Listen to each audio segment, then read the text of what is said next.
talking about. Nice. It's crazy, man. You know, it's a crazy life. It's a carnival. Segue into Karnevel. So this is my background. If you don't have this album yet, why are you watching this? You need to get downloading the Karnevel album. I'm just going to turn it over to you, Scott. Why did you spell it with a K? What's Oh, happened? I have no idea. I just want to do something different. It's just, it's inspired by, my many visits to the LA County Fair with my daughter. You know, I'm a big fan. I mean, I love Disneyland. Disneyland's fun, but the fair is way more whack, you know. So it's just crazy, all kinds of weird shit, weird food, weird people. I love it. It's fun. I've never been to like the Orange County Fair. I've never. Oh, OC Fair is even better in a way. Like there's some really good vintage car shows. So I'm into vintage cars. So there's really cool people that have really tricked out some beautiful vintage cars with beautiful paint and chromed engines and stuff. And it's really fun to see. Um, it reminds me of when Eddie Van Halen had a guitar made that was like a '57 Chevy that had the Yeah. license plate "She's Mad" or something Yeah. because his wife was. Yeah.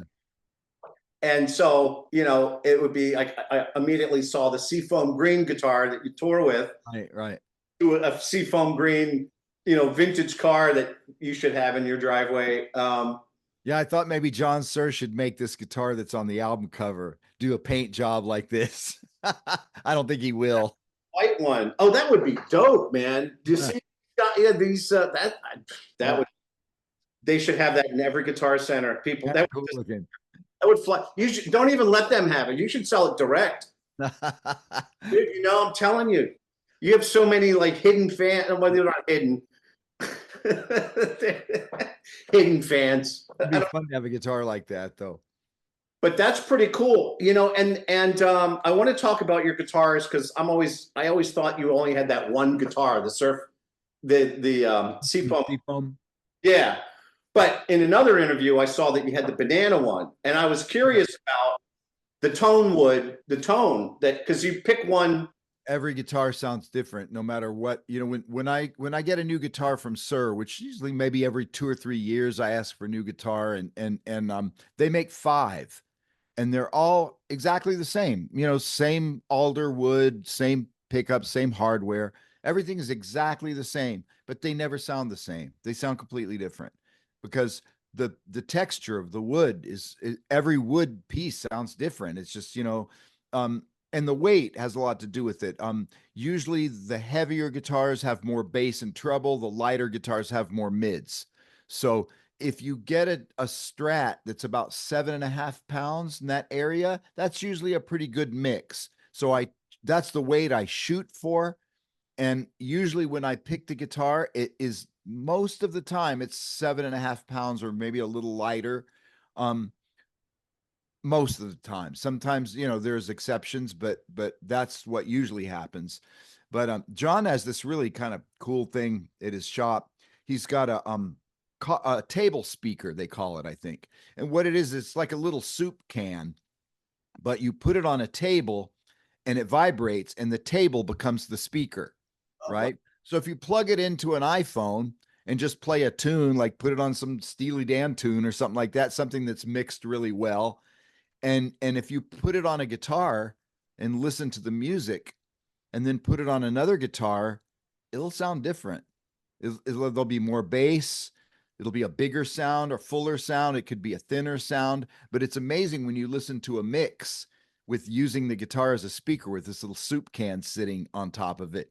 It's got this little kind of rubber bottom so it doesn't scratch the guitar, and you just sit it on there. It makes the guitar into a speaker. And that's And a solid wood guitar. what's that? Solid wood guitar. Yeah, just regular Strat, or Strat clone, that John makes, or any guitar basically. You put it on there, and each guitar is gonna make the music sound different because it's a different piece of wood. Or every table is gonna make the music sound different because every table is gonna have a different sound.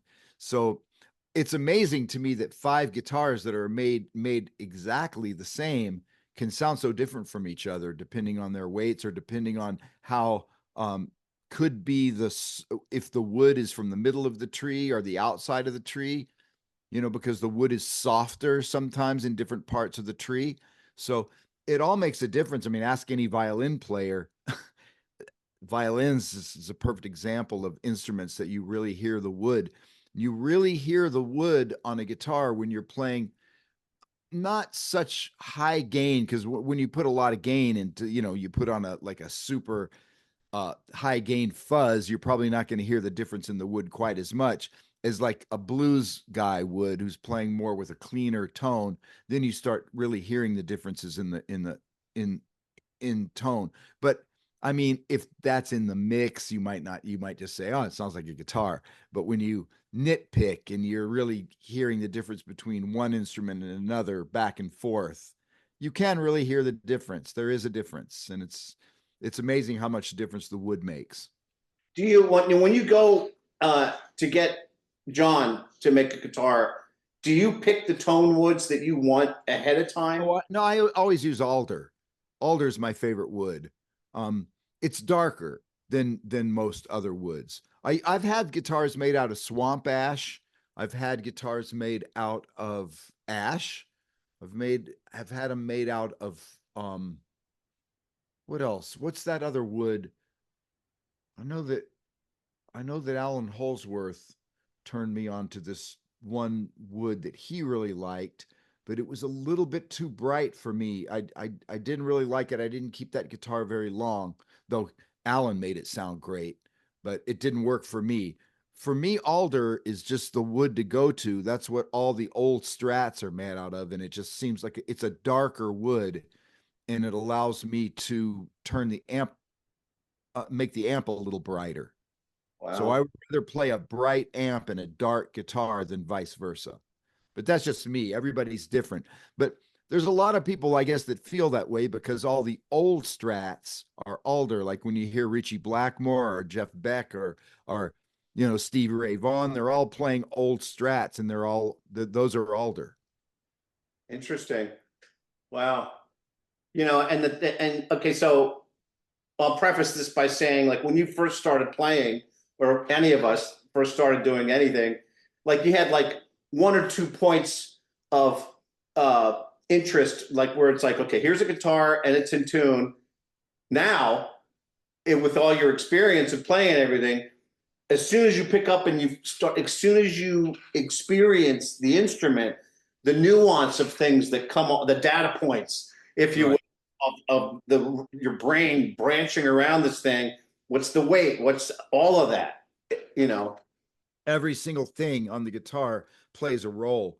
And what Mac Landau said, that it's really true, is that every tiny detail, yeah, it's tiny, but when you add it all up, that's what makes the guitar sound like it sounds. So the pickups make a difference, the bridge makes a difference. Like a lot of people say, well, I bought this Sir Strat and it doesn't sound like a vintage Strat. And I go, well, what bridge did you have him put on? And he says, well, it's a Godot 2-post. And I'm like, dude, that's not a vintage Strat sound. I mean, it's a good sound. I mean, for the last, I don't know, 10 records or so, Jeff Beck was using a Fender guitar with an American bridge, which is a 2-post bridge. It's not the old vintage 6-screw bridge that he used back in the day. And I liked the tone he got. It's not the vintage Strat tone that he used to get back in the old days, like on the Orange album or the Truth album, but it's still a great tone, but it's just different. So if you're looking for that really, really vintage Strat tone, you have to have the vintage bridge, which is a 6-screw bridge, because it sounds completely different than a 2-post bridge. Wow. I wouldn't say better, just different. Yeah.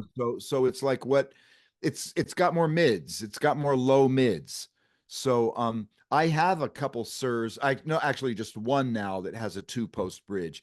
And if I'm gonna do some chord work, just like um maybe with the bass and drums really soft and it's going to be more of a chordal thing, I'll use that 2-post bridge guitar because it's got less mids, and it sounds better when the guitar's kind of by itself. So I like it for that. So I might go to that guitar for that purpose, but most of the time I'm digging the regular vintage, the vintage bridge. And that's what you're using on the album. Yeah. Mm-hmm. Wow. Yeah. Yeah. I Yeah. that's it's funny. Tone chasing is such an interesting thing because you hear these tones, and it depends on what the whole. Are you hearing it with a needle and what speakers, like the whole schmear, uh, Sure. and the old boom box playing it, recording it on a cassette tape, and if it sounds good through the boom box, I guess not don't really do that as much. But you brought Holdsworth up. The first album I ever bought was UK with Holdsworth and Steve Wetton and those guys. I was 12, and I just bought it because I liked the album cover. I had no clue. I Mm-hmm. hated it at first, and now, of course, I have come to respect. And you were pretty instrumental in getting Holdsworth out here to play out in California. Well, I wasn't, but I mean, I didn't have anything to do with that bringing him out here. I was just a fan like everybody else because I first heard him on Tony Williams' Lifetime, with Alan Pasqua on keyboards, and I think that album is probably where a lot of people heard him first because Tony Williams is a pretty big name in jazz. So, anytime Tony Williams has a new album, a lot of people are going to listen to it. And he sort of introduced Alan to the world, as far as the jazz world, at least. And, it just kind of grew from there, man. The guy was a phenomenal player, and he was a good friend of mine, so it was really just a great experience to know him and get to know his music and stuff. Great musician. Okay, so Dr. He brought some technology out, and then you didn't you Yeah, end up putting up for him at the country club or something like that, we or opened up for them. Yeah, I was playing with Jeff Berlin's band with Vinny Colaiuta. I think Larry Williams was playing keyboards, and we opened up for Alan, and it was a fun show. Um, and then Alan really did me a favor because when I mixed the Dr. He album, he brought some gear out that helped me sort of stereoize the guitar. And everybody was into that back then. I'm not into that anymore because it's to me it's a little bit of a dated sound. It's where you put the dry guitar in the middle, and then you might put like about 20 milliseconds on the left and 30 milliseconds on the right, and just bring that delayed guitar up just a little bit, enough to make it sound stereo, and it does widen the sound of the instrument. But in a way, in my opinion, uh I'm not into doing that as much anymore because it sounds too much like an effect to me. So I would rather put the guitar in one side and other stuff in the other side, because the guitar is a mono instrument. So, and somehow to me it sounds bigger when you just put it in either the left or the right speaker, a little over to the left or the right. It sounds more like a real guitar, and you get a fatter tone from it. But when I do have songs, like even on the Karnevel album, I believe there's one song, I can't remember which one it is, but the guitar, there's not a lot of layering going on. The guitar is pretty much by itself. And I did use that Holsworth technique of little bit of left, little bit of delay on the left, another amount of delay on the right, and just bringing that delay up until the guitar sounds stereo and wide. And on that tune, it felt like it worked. So it doesn't work on every tune. It just depends on the music. But it is a cool recording technique. huh? Another one that Stevie Ray Vaughan used on, or I don't know if Stevie had anything to do with it, but his engineers did, on Texas Flood. You'll hear that the guitar on the left is really in your face, and the guitar on the right is about 10-20 milliseconds behind. So you get this kind of really wide stereo effect, and that also can be a little distracting because some notes, anytime you do that, you're going to have frequencies that pop out either on the left or the right. And and it's like sometimes I feel like, where's Stevie? Is he over there? Is he over there? Wait, now Texas Flood, that's not a song on the album? No, that's the song. That's the album. The whole album they did it. Oh, of course. Sorry. Yeah, the whole album is like that. What I did on a song called Devil Boy on my Well to the Bone album is I recorded two amps at once. I recorded, and Osnoy does this a lot. I recorded a 4x12 cabinet with one microphone on the left side, and a Fender amp. It was a Marshall with a 4x12 on the left and a Fender with a 4x10 on the right. So, and recorded the solo with both those amps going totally split hard left and right. And it's a really interesting tone, but again, it sounds a little bit effecty because some notes favor the 4x10 cabinet and they pop out a little bit more, and then some notes favor the 4x12 cabinet, they pop a little more on the left, and it's sort of like, where's Scott? He's over here, now he's over here, now he's over here, now he's over here. It's a little distracting in a way, but I'm not sorry I did it. It kind of fits the tune, but it's weird, you know. And it some of those little effects that you do when you're mixing or when you're recording, they end up sounding dated later, or maybe you don't like them later, but at the time you just want to try something new. And everything I do is an experiment, because and on this new album too, everything I do is it's like, let's try this and see if it works. I want to go into that, but I have to ask, were you what kind of mic were you using on the Marshall Fender combo, and Both 57s, both 57s, where on the speaker? I'm sorry, what? both 57s. And Yeah. where on the speaker do you prefer to keep it? It depends, you know, like there's kind of two ways that I look at it. If you want more of like a fusion jazz saxophone type sound, I roll my if I'm playing on my bridge pickup, which I usually do, I roll the tone pretty far down, like to 3 or 4 on the bridge pickup, and I put the mic fairly close to the cone, like right where the cone meets the paper, where the dust cap meets the paper. If you want to get more of a vintage sound, a la Richie Blackmore, you know, you turn your tone control all the way up to 10, and you put the mic way out into the paper, and that gives you more of that deep purple, throaty, mid-range type of tone, you know, that sounds way more vintage. So, you know, you can go either way depending on the music. It all depends on what the tune needs. So on this new album, you toured. Okay, because you had a lineup. You had the girl Lena. Yeah, Lena Masalska, that's my wife. Oh, she's your wife. Did she tour with you? Yeah, Oh, yeah. you were She able plays to. slide. She's a really good guitar player. So Yeah, yeah, yes. she plays she plays second guitar on like 5 or 6 tunes, and then she comes up and plays at the end of the night on Dolomite, and she plays a slide solo. It's fun. Nice. Yeah, yeah. She's a good guitar player, great tone. When I first started looking into this album and I saw her on the site, and you know, I dug in and check out some. I was like, if Scott was a woman, it's because she's got a lot of your. There's a lot of Yeah. shared tonality and blues. Yeah. She plays with her fingers, so she gets better tone than me. I'm kind of jealous about that. Wow, wow, Yeah, interesting. she doesn't use a pick, so her tone is really good. Wow, that's amazing. Yeah, that's pretty amazing. It's funny. I'm still lost in like tone world because That's even okay. Me too, man.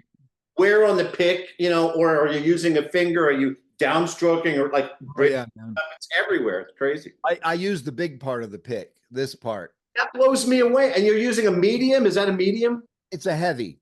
Oh, it is. Okay. So Wow. I'm either using this finger to play, you know, if I want a note to be really fat, I use my fingers. And when I use a pick, I use the big part. And if you use the big part of the pick, it almost sounds like your finger. Wow. If you use the little part of the pick, you get a pretty thin tone. Interesting. But that can be useful sometimes. And then when I play chords, I'm always using my fingers. Oh, wow. And I've never liked the sound of pick scraping across the strings. I've just I'm not a fan of that sound, you know. So I'm not really a big fan of jazz guitar playing with that kind of sound where you go and you scrape the pick across the strings. That's not my thing. I don't like the sound of it. Um, and so I didn't never really listened a lot to guitar players who play that way. You know, guys like Schofield or Pat Metheny or you know, Jimmy Weibel or those guys, they use their fingers more when they play chords. You know, it sounds more pianistic. I just like it more. You know, just a thing. It's a personal taste thing. And you could have more control that way too, because each individual finger now is Yeah. control of. Yeah. And it's just like I like the sound of when you play a chord, you hit all the notes at once. It's just a nice sound, you know. Yeah, you're And pulling them all at the same you time. can There's no. separate them if you want to. You can do lots of stuff, but just I don't know. And plus, you just get a better tone when you hit the strings with your fingers, especially chords. Um, Chords are a little bit rough for me. Like when I my tone is always a little bit distorted. I don't usually play a totally clean sound. So there's always a little bit of distortion because the distortion helps compress the sound. But even when you do that, often when you're recording and you play a chord, especially when you're the whole band, you I mean the whole melody and harmony, you want your melody note that you play sometimes with, maybe you're playing that with one finger and you want your melody note to stick out and be just a little bit louder than the rest of the chord, but you still want all the voices of the notes to be heard. And sometimes you play a chord and it's like, where's the G string? It's missing. Like I just didn't, one of my fingers just didn't hit the G string hard enough, and or I hit it too loud and one of the inner notes of the chord is popping out too loud. And sometimes I have to do multiple takes of a phrase, a chordal phrase, until I get it even, you know, because it's very hard to control the velocity of every finger on your right hand. It's like you always seem to like, that note, that inner voice is too loud or not loud enough. So sometimes it takes a few tries to get it. Um, and live, it seems like it usually sounds okay. I'm not as picky about it live, but when you record, you want all the notes of the chord to be heard. it's, Absolutely. it's kind of a pain in the ass, but so is recording. I mean, recording is a pain in the ass. Everybody says so. Yeah, when you play, you're that's it. But the album is like, it's stuck in stone. Do you use nails at all on your fingers or out? No. No, no, just just the fleshy part of your finger. Yeah. Okay. And I was curious. Somebody asked me to ask you this. What do you get out of playing live? Like, what is it about the audience?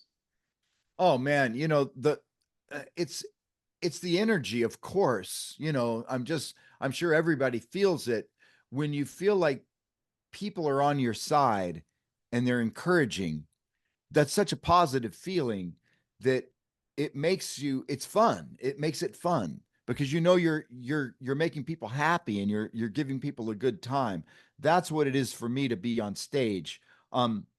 Sometimes we get into a negative, we let that affect us negatively because we think that they're not on our side. Like, I know musicians, they go on stage and if the audience doesn't go ape shit, they think that they don't like them, right? I've had times where we played a set and the audience was fairly quiet. And I'm thinking, do they not like us? Do they hate this? And then at the end of the night, it's standing ovation and 3 encores. So it's like, okay, they did dig it. They're just a quiet audience. They didn't show it, you know? But if you look at their faces and you see that they're really into it, you can tell, yeah, they might not be so animated. I'll tell you one thing, mixed audiences are way more lively. Like when you get a mix of women and men, they're way more lively than a group of guys. A group of guys kind of sits there and kind of like, mm-hmm, yeah, Wow. mm-hmm. They might be a little more judgmental, maybe. I don't know. But they're still digging it. But they may not show it as much because there's no women around. Like, how boring is that? It's just a bunch of dudes hanging out. It's more like a clinic than a show, right? A workshop. But Really, you but know, still, man, you can tell they're digging it, and just the energy of having other people there. And also, I have to say, I'm not really into thinking of it as a performance because when you think of it as a performance and you count too much on the audience, then you start judging everything you do and like, oh, was that good? Was that good? Was that good? And that little guy's on your shoulder telling you that everything you just played sucks, yeah. that phrase sucks, try another one. That phrase sucked, try another one. That phrase sucked, try another. And then you can't flow. that ruins that sends you into a downward spiral, and you're toast. Yeah. So I rather think of it, rather than a performance, it's participation in something that you love to do. And the objective is to communicate with the guys on stage and have fun, and therefore the audience is going to enjoy it. Because when the audience sees the band having a good time, they have a good time. If you're not having a good time on stage, they feel it, and it's very negative. So for some people, playing can be very stressful, usually because musicians can tend to be self-conscious and self-judgmental too much. So if I get my attention off myself and onto the band, like, leave some space and listen to what the drummer's playing, listen to what the bass player's playing, listen to what anybody else in the band is playing, that inspires me to play stuff that I would probably not think of to play myself. Mm. The less self-conscious I can be. It's kind of funny because Alan said something to me about, I asked him, he was playing through these really small amps that were, like combos, and they were right under his feet, and I was like, Alan, do you have any guitar in the monitor? And he goes, oh no. It's like, well, the amps are like right down your feet. How do you hear yourself? And he said, I don't want to hear it. And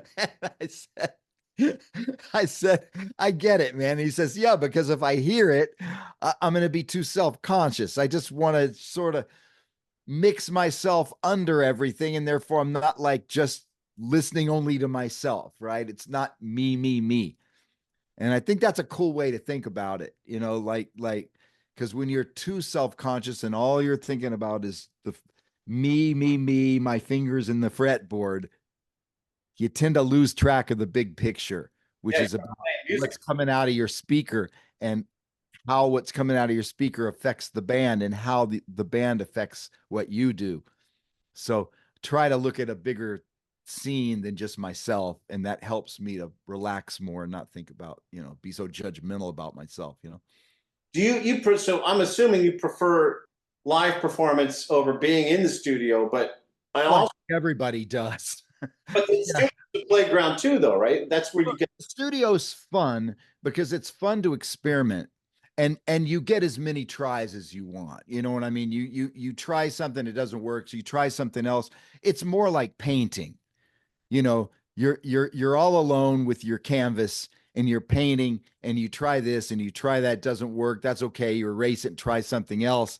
And it is fun. I mean, I do enjoy it, though it can be tedious sometimes because you try a lot of stuff that doesn't work before you finally stumble on something that does. Like, you could try 10 pedals before you finally find the pedal that's giving you the tone you need for this part, right? To mix with all the other parts, because I like to layer. I like to layer guitar tracks on top of each other, like Jimmy Page did. Like lots of guitar players did that. Funny story, I used to think that Richie Blackmore was one of those guys that just went into the studio and played one guitar track and he's done. But that's not true. I found a website, it's called Backing Tracks for All, and you can download tracks, um, like, isolated tracks from lots of very popular music, pop, rock, whatever. So I downloaded the guitar tracks from about 15 Deep Purple songs, Oh, and I was like really surprised that on just about every Deep Purple song there's like 5, 6 guitar tracks. He would play, like, that song Space Truckin', right? On the left, he's playing that with a really honky mid-rangey tone, and on the right, he doubles it with a really scooped, super bassy trebly tone. And when you put the left and right together, it sounds massive. And probably the reason you don't hear it as much as you hear that going on in Led Zeppelin is because Deep Purple had a keyboard player. So the organ sometimes masks the fact that there's multiple guitar parts going on. And you might not hear them as clearly. You might not hear the layers clearly. I didn't even know they were there until I downloaded these tracks, and I go, holy shit, man, Richie Blackmore is overdubbing his ass off. He's like playing lots of layers on top of layers, and I didn't even know.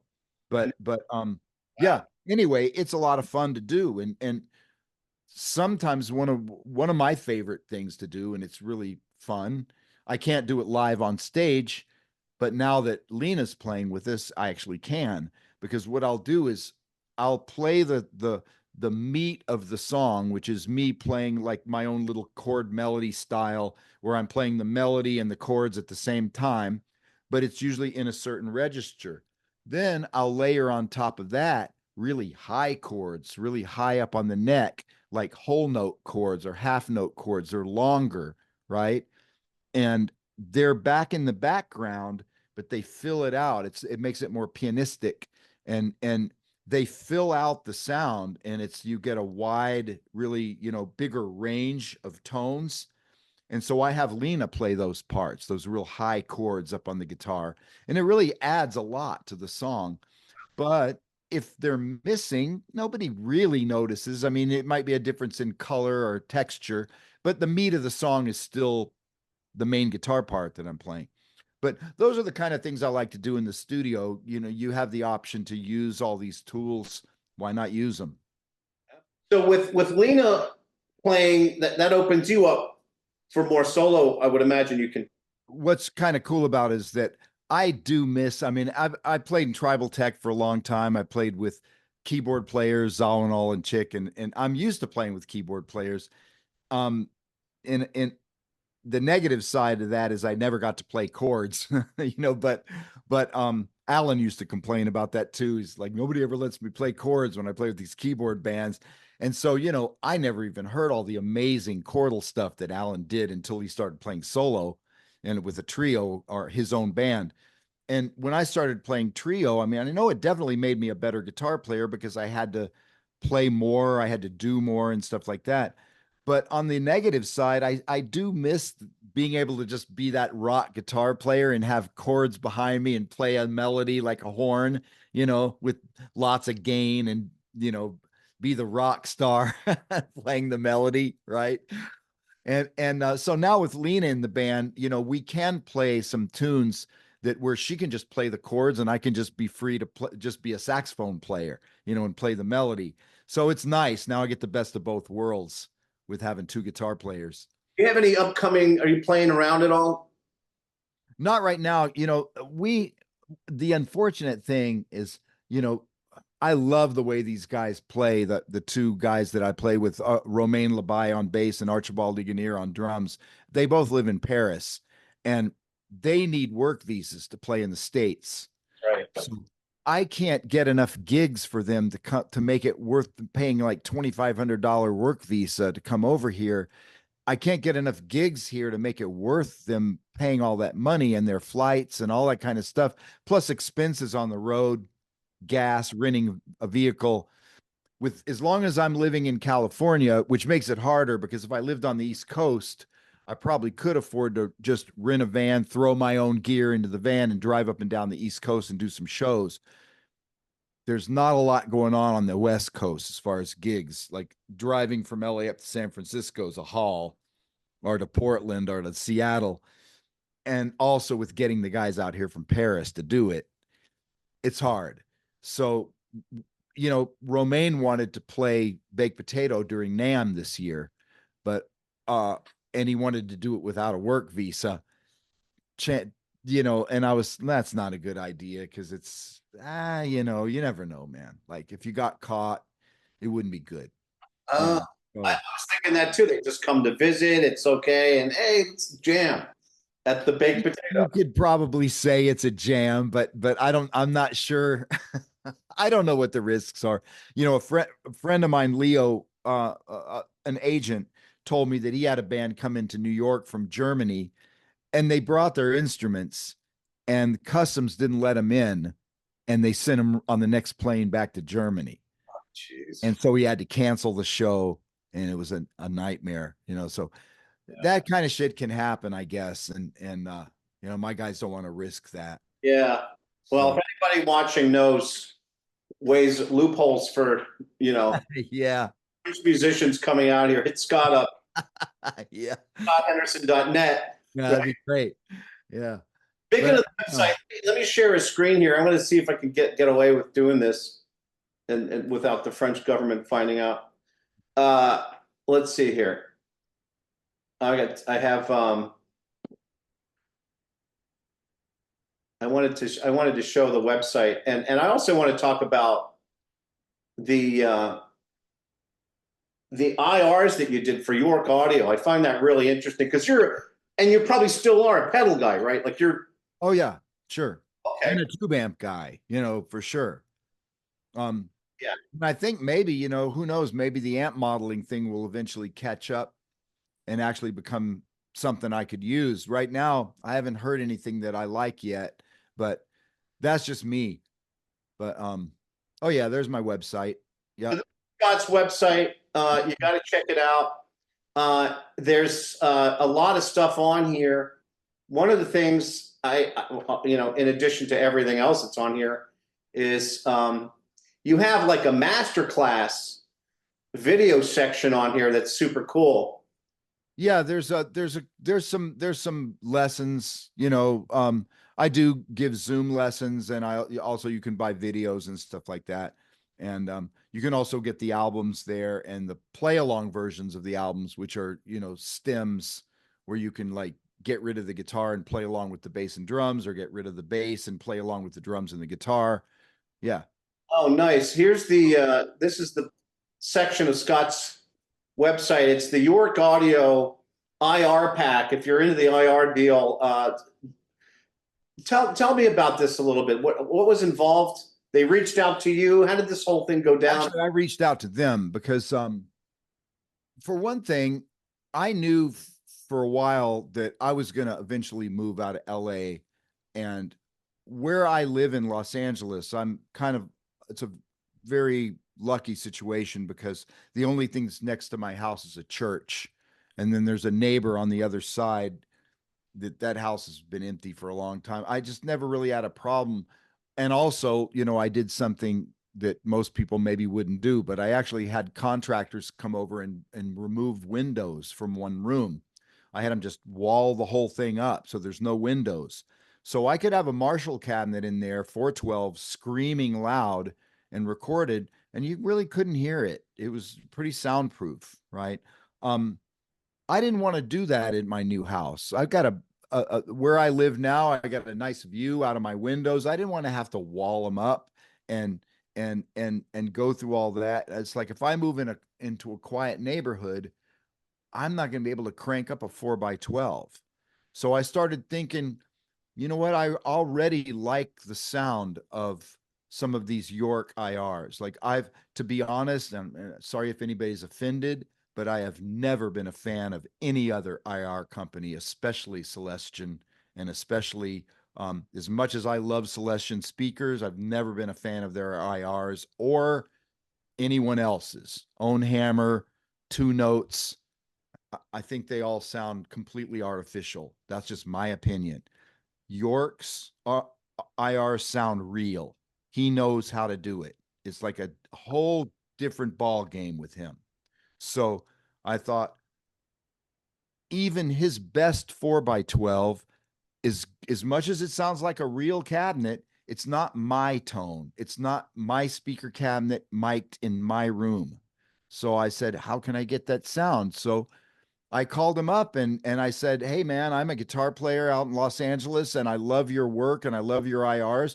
Would you be willing to, if I send you my Carrie Wright cabinet, which anybody that knows Carrie Wright knows that he built the best 4x12s ever. And the wood makes a difference just like guitars.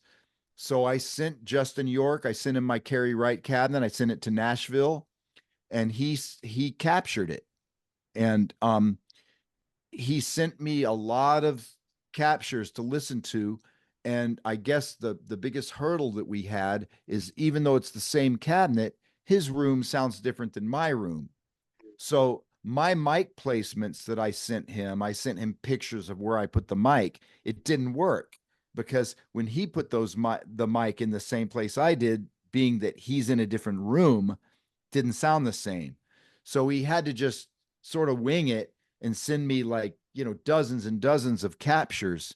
until I started, matching them. My friends would come over and help me. Adam Stark helped me a lot. He's a amp builder, great ears, and great guitar player too. But he came over and we just went through these IRs, comparing them to the real cabinet until we got to the point where we would record a solo and record it into a loop pedal, like a really good loop pedal. And then we'd play it back and switch, record it on two tracks. One track would be the speaker cabinet, the other track would be the IR. And we would switch between those two tracks and just do the blindfold test. And we go, that's the speaker. No, dude, that's the IR. Nice. That's the IR. No, sorry, that's the cabinet. No way you could possibly tell the difference. Right? Nice. And done deal. So now, in fact, on Karnevel, 3 of the tunes are recorded with the cabinet. The rest of the album is recorded with IRs. No one would ever hear the difference. Wow. So now, I can be playing in my studio and I'm only as loud as my monitors, as loud as my studio monitors. Nobody's going to, and I'll tell you another thing, which is interesting. Now that I know how to do it, I've actually discovered that the IRs sound even better because with the cabinet, I can only turn my amp up so far before the speakers start choking and making that I don't know what you call it, that double note sound, that cone cry. When you play it like a high E and there's a B flat in the background with it, it's a weird kind of like choking sound that the speakers make. IRs don't do that. So I could actually turn my Marshall up a little bit louder and get the tubes working even harder. Amp sounds better, no cone cry. So, the IRs, very cool thing, man. So you're playing through the IR to be able to push the speaker a little more? Yeah. Yeah. Well, the IR is the speaker. It's the artificial speaker. I can push the amp more because there is no speaker and the IR doesn't choke. So are you doing that on the road too? Are you going through? No. I got to have that speaker cabinet behind me on the road because feedback and all that kind of stuff, it's, I have heard of people doing it. I've seen people do it, but if you're going to just completely blow off your amp and use some kind of modeling technology or IRs on the road, you're going to be hearing yourself through front wedges, through monitors. Yeah. That can be a problem, because you won't get the same kind of feedback that you get from a speaker cabinet that's behind you. And I don't think you'd get that kind of feeling of power either. Cause there's nothing that feels like an amp right behind you cranked up. It's kind of if you get used to it, it's kind of addicting. Wow. Okay. Yeah, that makes sense. Because some people do, with these. I started getting into amp modeling world relatively recently, so I'm kind of new to the game. Old school, like I just plug into. I prefer the analog, but there are some interesting things where they'll go front of. You can send that signal front of house Right. Sure. cabinet and then do the in-ear thing also. If Could wherever. do that. There's so many variations of it, and you could do both. You could mic your cabinet for you, but you could send a signal to the front of the house from an IR or whatever. There's so many different things you could do. Me, I'm just kind of old school. They mic the cabinet And you're good. and I'm okay, yeah. Earlier, you were talking about tone and like you being a little to the right and still having that dry signal, which you prefer over the sound that you're not too crazy about with the more of the spreader kind of tone. And with that, it's almost reminding me of the wet, dry, wet thing where your center is dry and you can throw the effects far left and right. I do just a mono wet dry thing, and I've been doing that for years. I have a Marshall and a Marshall cabinet. It's actually a Sir, but it's a clone of a Marshall. And it's my 4x12 is completely dry. And then I go out from one of the speaker jacks that I'm not using into a little line box. It's no bigger than a little MXR pedal, right? That turns the speaker signal into line level. And I put the line level into my effects, little multi effects set at 100% wet. And then that goes into a little Fender Deluxe. So all my wet is in the Fender, is in the little Deluxe, and the dry is all in the 4x12 cabinet. But when you get about 2 or 3 feet away from it, it all sounds like it's coming from one place. It all blends together. You don't hear that, you know, you don't hear that stereo thing, because once you get 3 or 4 feet away from the cabinet, it all sounds blended together. Wow. And you bring that live. That's your Yeah. live. Yeah, because all you have to carry that's extra is just a little one little pedal and a little deluxe. So it's not that much to carry extra. And you get the benefits of wet dry, because I'll tell you the main benefit is what the dry amp reacts so much better. The speakers react better when they don't have reverb and delay swimming around in the same speaker as the dry sound. It's too much information for the speaker. So what I noticed, and I mean, maybe it's different for other people, but when I have delay and reverb in the same speaker, if I do a hammer on or a pull off, those notes don't seem to pop out as much. When the speaker is completely dry, it's almost, when I do a hammer on or a pull off, it's almost as loud as a picked note. So everything is just more flowing.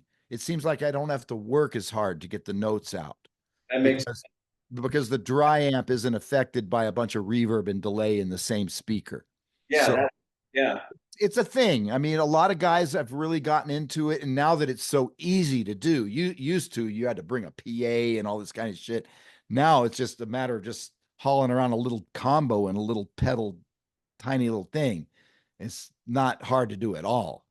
So, But what about the IR? So these IRs from York, when you put the hammer on pull off thing, does that, you still get it gives you a best of both worlds. absolutely, but that's not about the IR. That's about the load box that the amp is plugged into. What I'm using is a SUR reactive load, and that's the box that is fooling the amp into thinking it's running a speaker cabinet, right? It's about this big, it's heavy as hell, and that sits on top of the amp. It's got a bunch of wires and, stuff in it, like whatever those, wrapped around wires, like big transformer, whatever. It's taking all the juice from the amp, all the wattage from the amp. And the beauty of the load box is when they say reactive load, which means it's reacting to your picking. So when you pick soft, you can pick so soft that you almost can't hear the note. You pick loud and it's louder than hell. So that's what a speaker does. So that load box is essentially giving you the same dynamics that a speaker gives you, right? But of course, if you listen to what the load box sounds like, it sounds all fizzy and it sounds like shit. But then you take that horrible fizzy signal and plug it into your plugin, which is hosting the IR, and then that makes it into the sound of a real speaker. So it's you're actually using two things to make that sound. You're using the reactive load box to turn it into a sound that the IR hears, and then the IR is your digital speaker, and that gives you the tone. Okay, so this isn't for a live setting. No, this is for studio. Wow. Well, that I have some homework to do. Then I need to check out what did you call it again? A reactive load? Reactive load. It's a SUR reactive load. There's other companies that make them too. I believe the same company that makes the Axe effects. Who is that? What's that? Fractal audio. Fractal Audio also makes a load box. It's supposed to be pretty good. I've never tried it, but they say it's really great. Wow, that's so cool. They make one. SUR makes one. I've always used the SUR when I'm always really happy with it. Because your live setting, so you're in a okay, no, forget. So the load box. I'll have to do some homework. That's super cool. That's only for the studio. Yeah. Live, I'm just using an amp like everybody else, just an amp and a speaker cabinet. You go to an amp and then you're pulling out from the amp into the load box and sending that To the computer where Yeah. the IR is. The IRs live in the computer as plugins. Yeah. There's an IR player. I use this IR player called Mix IR. It's it's a good IR player because it can play very long samples. Like it can play 8 seconds of samples. So it could even play a reverb, you know. Um one of the reasons I don't like some of the IR players is because they can only play like maybe 30 milliseconds of a sound.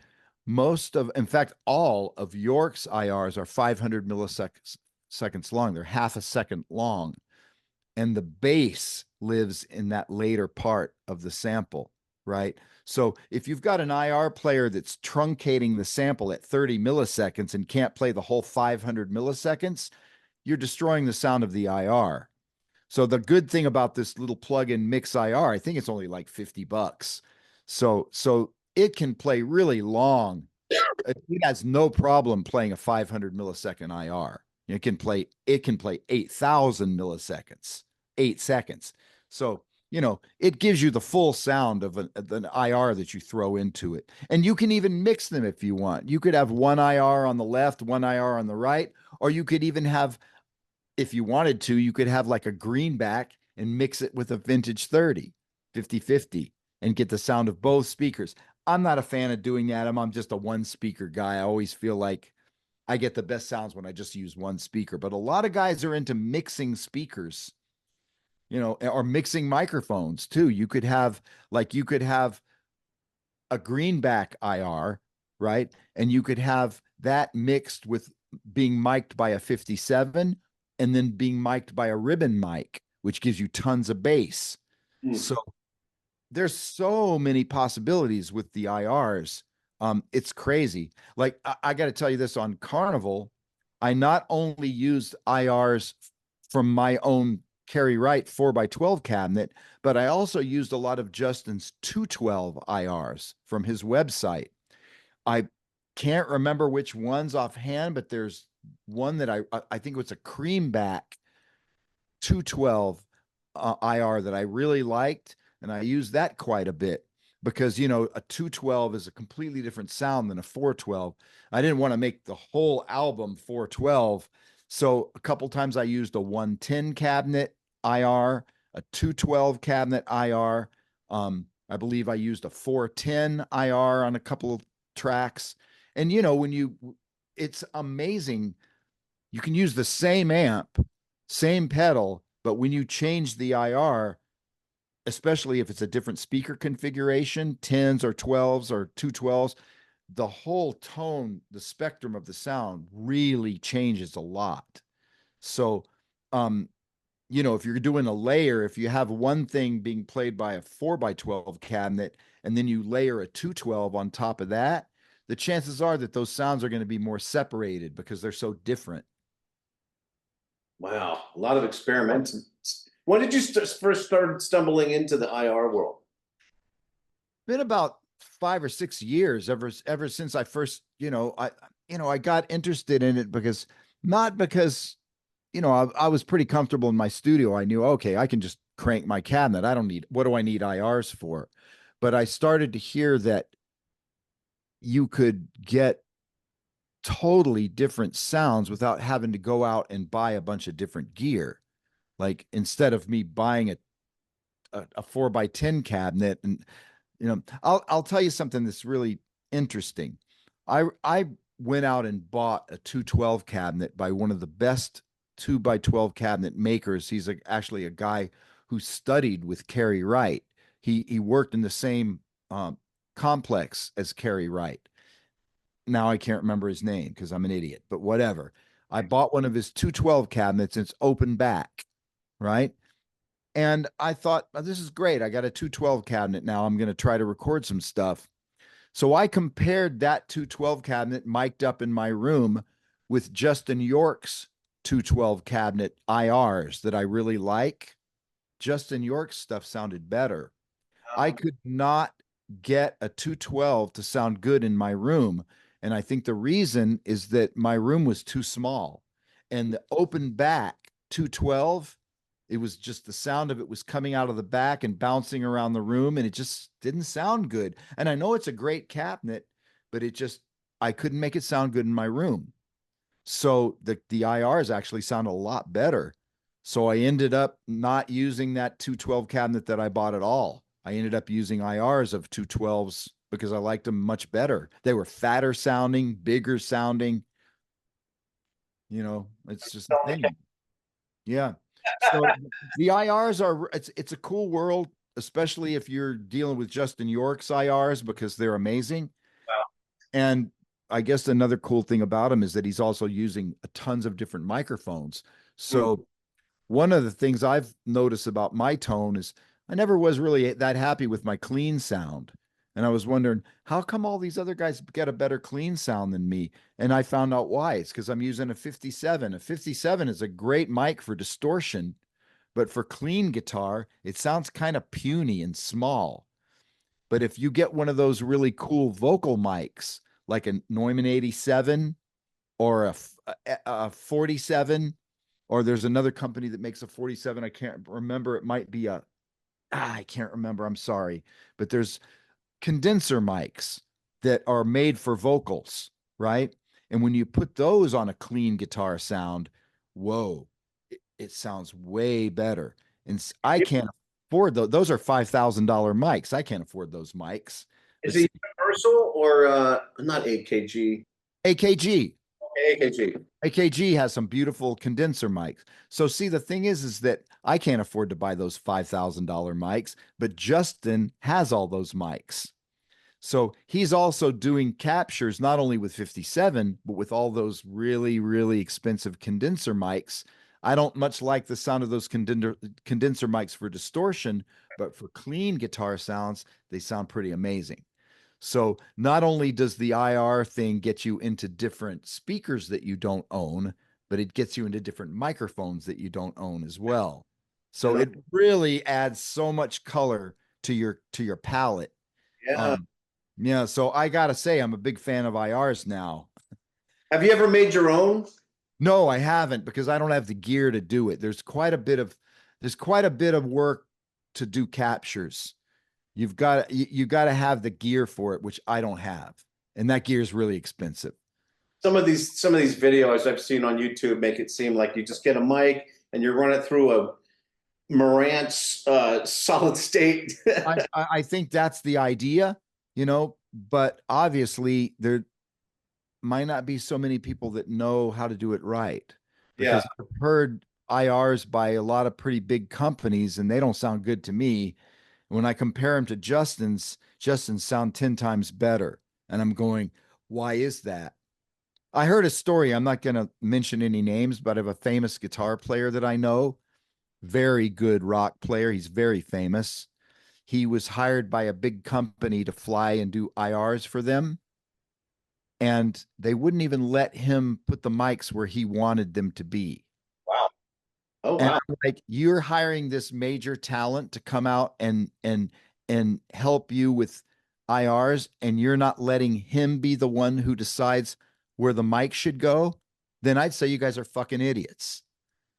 So some of these companies are just completely clueless. Wow. Justin York is not that way. Justin York is a guitar player himself and a good one.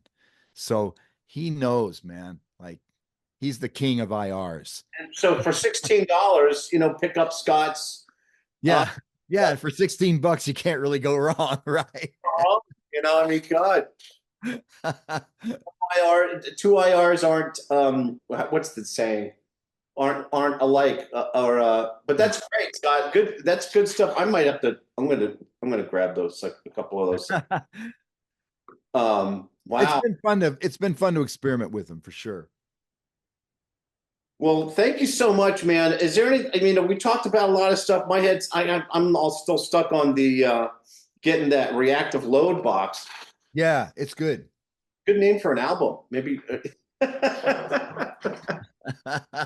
then, just what are you working on now? You're doing a lot of teaching, or you're done with the album? No, I'm doing some Zoom lessons, but I really need to get to work on writing again because that's a thing with me. I I go through periods where I'm practicing or I'm just, working on getting some new vocabulary into my playing, but I realize I'm nowhere without new tunes because I'm not a standards guy. I gave up on that million years ago. I don't care about it anymore.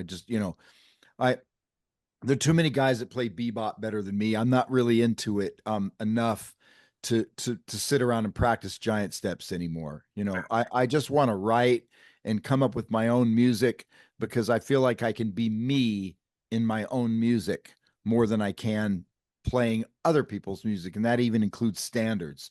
So I'm just not interested. And so for me to continue being me, I got to write new music, and it's hard to start, man. You know, there's one composer said that the hardest thing about writing music is the application of the ass to the chair.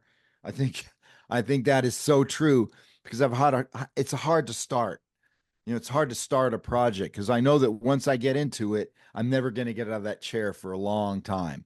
So, and that's what I got to commit to pretty soon is start on a new album and you know, put in 12 hours a day Wow, um 12 hours. writing. Oh yeah, I do it all day long.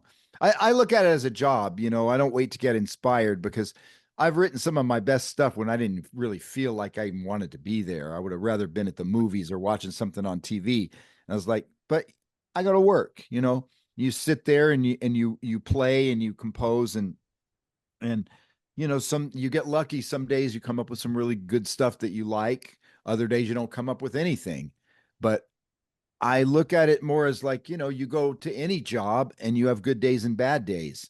So I think some people that are frustrated writers, they just don't want to do the work, you know, or they think because a couple days go by and they don't get anything done or they don't write anything that they don't have any talent. And that's just not the way it is, man. Everybody has talent. It's just that you have to be persistent and Yeah. you can't just stop because you have a day where you don't compose anything. I go for a week and don't compose anything sometimes, and I get frustrated, but I just keep at it because I know that as sooner or later something good's going to happen, and it does. You just have to be patient, wait for it, try different things. Sooner or later, it's going to work out. But if you have that attitude, just like it's treat it like a job, don't wait to get all inspired because Yeah. when did that happen? You know, like Walking in a field waiting for inspiration. yeah, I mean, you sit around waiting for inspiration, and it's like you'd be waiting a long time. So I just sit around and do it, and I have good days and bad days, and I'm cool with that. What's your process for that? Like, do you wake up in the morning and then at 10 o'clock you'll start? Yeah, pretty much. Like, do you schedule it like that? I mean, I just wake up, have breakfast, and go to work, you know, just like anybody else, and sit there and usually I have a groove going first, and I just either improvise and play or just come up with ideas. And I really like to write in real time because you know a lot of people you can. It's not necessarily a terrible thing to do sometimes because sometimes you have to make a decision, but sometimes when you sit around for hours going should it be this or should it be that, and you got to realize that that hour you just spent deciding on something that's going to be going by in a millisecond in real time when people listen to it. So rather than wasting time in stop time, I just record it and then I listen back from the beginning of the song until where I am now, and I'd make the decision because I think decisions are better made when you're not playing and just listening, and when you're listening in context, and then you can make a better decision on whether you like this A or whether you like B. You know, so kind of like that. You just kind of look at it in a way like a painting, only that painting is unraveling in real time instead of just at one viewing, Yeah. right? In order to really absorb what you've done, you need to maybe take a break, get away from it, listen to it from the beginning up until the point where you are, and you'll hear things that you wouldn't have heard in stop time when you're just going, should it be this or should it be that? That's not a really good place to be. So the more music I can write in real time, usually the more organic it is and the more it feels right to me. It's like So you're letting the song tell you where it wants to go. kind of, yeah. I mean, that's a good way to put it. Yeah, it's a good way to put it. And it comes from an improvisation place. It comes from a an organic place rather than a contrived place. So the better you get, especially if you're dealing with chords, the better you are at understanding harmony and trying to hear and then hear something and then find it on the neck, the better you get at that, the quicker you'll be able to write. So, actually, that's kind of how I spent COVID, is working on that. Like, play a chord, play a little melody, play another chord. Where do I hear it going? I'm hearing this, but where is this on the neck? Can I find it? And working on trying to find what I hear, right? And it's kind of an ear training thing. And I worked on that actually more than anything else during that whole COVID break, to the point where I can actually kind of, if I hear something, I can find it on the neck. And anybody can do it. It just takes some practice. Yeah. And that helped my writing process. I don't know if it helped me write anything better, but it definitely helped me write things faster, not to spend so much time. It helped me get more on tape or on disc, right? To choose from. Because we're always going to choose. You record a bunch of stuff. You always got to go back and say, well, I'm going to use this, but you might not use it in chronological order. You might improvise something here that might end up at the back end of the tune instead of where you at the front end of the tune. Something you wrote as a main melody might end up as an intro. Something you wrote as an intro might end up being the main melody. You never know. It's always cut and paste, try this, try that. It's always a work in progress. Like, Jim, if you might have a phrase where you just, something about this phrase is bothering me. Well, it's that chord. I think that one chord is funny. I don't like it. So let's try putting another chord in there and maybe you're going to like it better. So, like an artist chiseling something, you don't just throw the whole slab of concrete away and start over. You just keep chiseling away until you get it looking like you want it to, and it can take weeks. It can take a month. Well, who cares? You got time.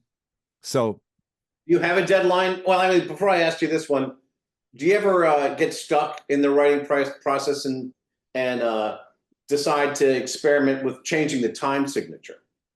I have. Yeah. In fact, yeah, I have actually. It hasn't happened that often.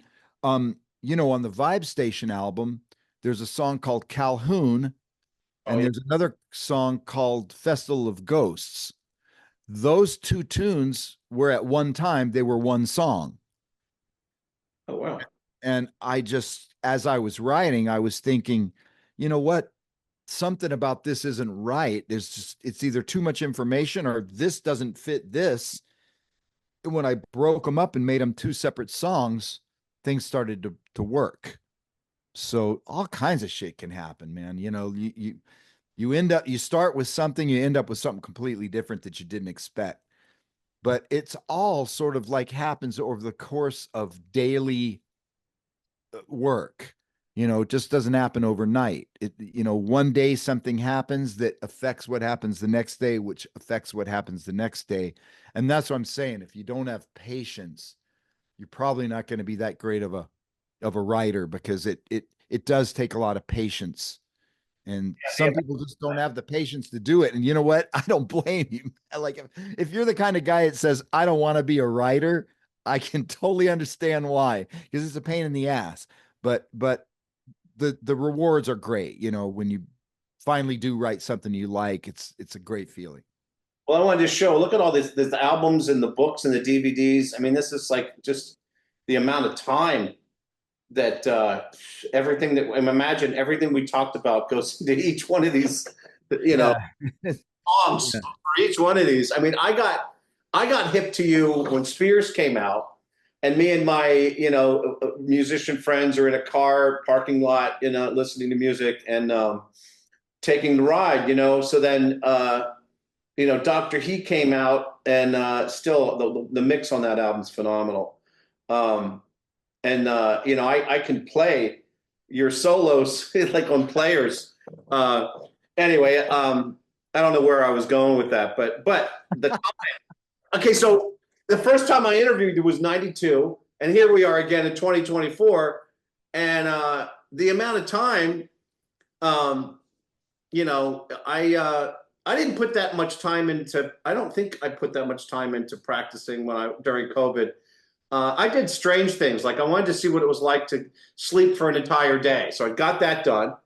Uh, I saw the first episode of Game of Thrones. So I watched all the game. It took me 6 days to finish all the seasons. Oh, that's cool. Pretty much all you're doing is watching Game of Thrones. I watched the whole thing too. It was great, man. Yeah, Anything, I'm a binge watcher. Anything with a cliffhanger like Ozark, like I gotta watch the next one. But that's on my to-do list is to watch Ozark because I know it's a great show and I haven't seen it. That's one of I gotta watch Chernobyl. I gotta watch Ozark. I want to see Your Honor just because I love Bryan Cranston. So Nice.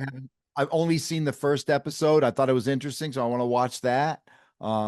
There's a lot of stuff I want to watch, and that's late at night for me when I'm too tired to do music. Thank you so much for being on. You, man, it's a pleasure. Good to see you. And we'll hang at MI sometime. We'll hang. We'll go over to Starbucks and grab something to eat. I'm down.